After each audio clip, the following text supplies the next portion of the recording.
Hi, I'm Matthew Proctor. I've run content marketing and SEO teams for the last 17 years, and I'm here to answer your SEO and content questions. Do backlinks actually matter?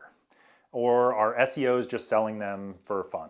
No, first of all, I would say getting backlinks is not fun. It is probably the biggest grind that is part of this business. Like trying to get other websites to link to our client's website is a massive undertaking and can be a huge slog, like dredging through the internet, finding the right contact information, sending email after email, making phone calls, negotiating, trying to get the deal done, like confirming the backlink, and then at the end of the day, trying to measure whether or not it actually does anything. That sucks. Like this, it's not fun at all.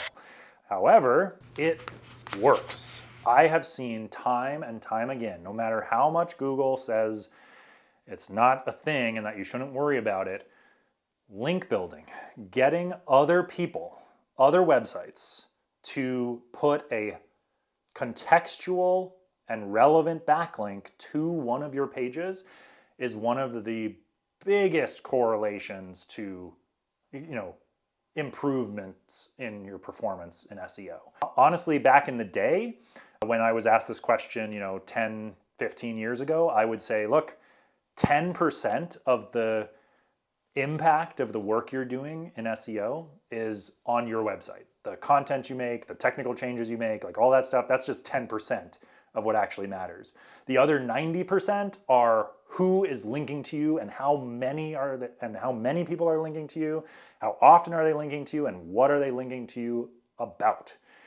That ratio, I would say, has changed over the years. So I would probably split it now more like 65, 60-40 or something in favor of link building and in favor of links. It's gotten a lot, link building in general should look a lot more like PR, right? Like getting, talked about it in more credible press outlets. We're not doing the sort of like blogger link exchanges that you used to see back in the early 2000s. We're not doing directory links or any of these sort of like growth hacky kind of things. Good link building is basically good PR and good brand building these days. Also, one last thing about links is we have been seeing as AI is starting to really take a much bigger presence in search results and these large language models start to take bigger market share. We're seeing that the links we're creating for our clients are having an impact in how those clients are mentioned by these large language models. What are they saying about them? Because the large language models are just eating the internet and every single page that exists out there and synthesizing that to give a kind of summary response. And so the more links you have, the more people are talking about your content and your company and your message out there, the more body of work there is for those large language models to ingest.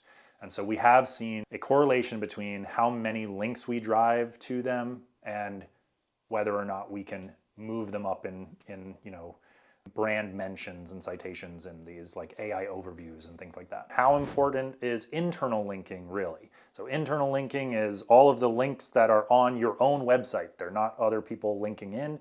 They're what your links are in your navigation and your sitemap, etc. It's incredibly important. And so definitely pay attention to it. Make sure that Google can crawl through those. Make sure you are using your internal links to clearly and concisely articulate what pages are important and make sure they can find them. Okay, next question. How long should a blog post be? Doesn't matter. I hate this question because word count is irrelevant. A blog post needs to be as long as it needs to be to clearly articulate the argument that the blog post is making or to clearly deliver the value that the headline of the blog post published. So I have seen blog posts work that are like 100 words or less because they're just answering a very basic question. And I have personally written or had people write giant 500-page ebooks that we published as blog posts because that's what was required to compete on the topics we were trying to compete against. So stop worrying about word count. Just make sure that whatever you're creating in blog posts is actually enough material to warrant the click and deliver that value.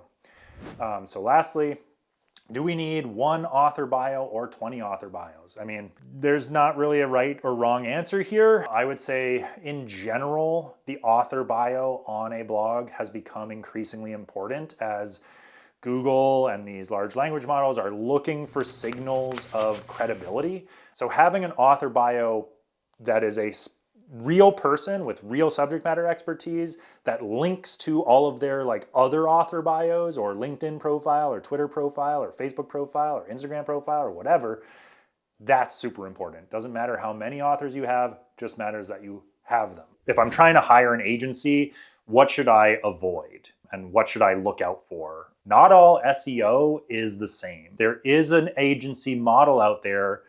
It's particularly bad in SEO where I would describe it as churn and burn. They'll come in, they'll give you a lot of razzle dazzle because during the sales process, they'll bring in their biggest heavy hitters. They'll bring in their like big expert who's been in the business for a long time and has solved every sort of problem you can imagine. He'll convince you that they know what they're doing. And then what will happen is he or she won't actually work on the account. You'll be handed off to a much different sort of team. They know that they can convince you to spend money with them. And then they know that the majority of their work is in that first like 2 months. And then they're going to basically set you up on the back burner and charge you a regular monthly fee without actually doing anything else. So they'll probably in the first month, they'll set up keyword tracking and they'll set up reporting and they'll do a tech audit and they'll give you a bunch of information, but then they won't actually do any more execution. Everything becomes sort of a maintenance afterwards. And they understand that economically, like you don't know that much. And so you'll think that that's what SEO actually is, and you'll just keep paying. Then eventually somebody on your team will alert you, or you will kind of realize that this is a bad situation and they're not really doing their job and not really getting you anything meaningful. Like they're not delivering revenue, they're just delivering, quote unquote rankings, and you'll try to fire them or you will fire them. And they know that because they can get new clients faster than they churn out old clients, they're comfortable with that. And they just keep filling their sales pipeline. Maybe they keep a client for like 6 to 9 months, paying them for basically no work, and then they fire them.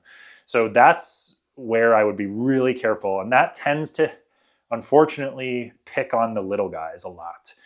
So your local businesses like restaurants, plumbers, contractors, like these guys, they don't know the internet. So they're just going to get, on some small retainer and keep paying it and think that they're doing it justice. Honestly, these days, I will tell people straight up, if you're not paying at least $5,000 a month for SEO these days, you're probably not that competitive and you are running the risk that the agency you're working with is just not doing the work.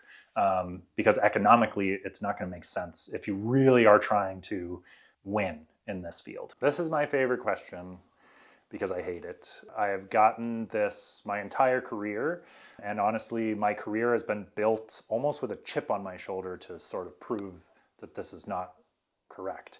So, is SEO just snake oil? It's complicated because on one hand, there are certainly people who are practicing SEO and really not doing anything of real value, which I think is poisoning the entire industry, and it's something that we as a field should combat against. The good SEOs who are really in the grind of it and really practicing and making meaningful changes, they are really making some serious impact on a business's bottom line. I have seen entire companies grow rapidly off of the back of a good SEO program.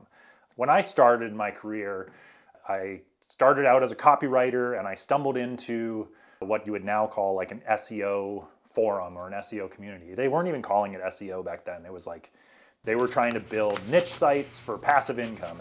And that's sort of where a lot of SEO started before companies figured out that they should really be doing it too. A lot of the industry at the beginning was over-promising and under-delivering. I'll tell you a story. I started creating my own websites. I did SEO on those websites and I was successful with them. But look, I wasn't so successful that it like made my income. I was able to make a few $1,000s a month here and there from the ad sales I was getting. It wasn't enough. So I transitioned into consulting. I started to work in agencies, in SEO agencies and search agencies, and started to work with bigger and bigger brands who were trying to figure this channel out and trying to figure out organic search and see if it was effective. But I would face this criticism almost all the time. I would put forward a strategy and they go, well, we don't want to do any of that because we just don't believe that this is an effective channel or that we can make any change. And so eventually, and this was like 2013, 2014, I decided, you know what? I'm going to prove them all wrong. I'm going to show, practically speaking, that this theory works, that this channel can be one of the best growth channels and one of the strongest drivers of real revenue that's available. And so I left consulting and I went in-house at a very small startup at the time. And I led their SEO and content department for about 6 years. And over that period of 6 years, I executed against the SEO, practices and the content marketing practices that I had learned and that I had been preaching. Built 30-person content and creative team around that. Made the company millions of dollars in revenue every year as a result of it, and brought in arguably millions of new potential customers every single month.